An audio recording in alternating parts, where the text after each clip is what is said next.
We'll guide you through how to make all TikTok videos private. If you find this useful, then consider subscribing and liking the video. For whatever reason, you want to make all your TikTok videos private. Maybe you made them a long time ago and you find them embarrassing, so you just want to go and have them hidden from your account.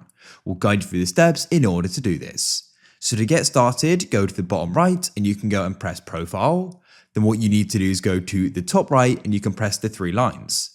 Come down the list and press Settings and Privacy like so.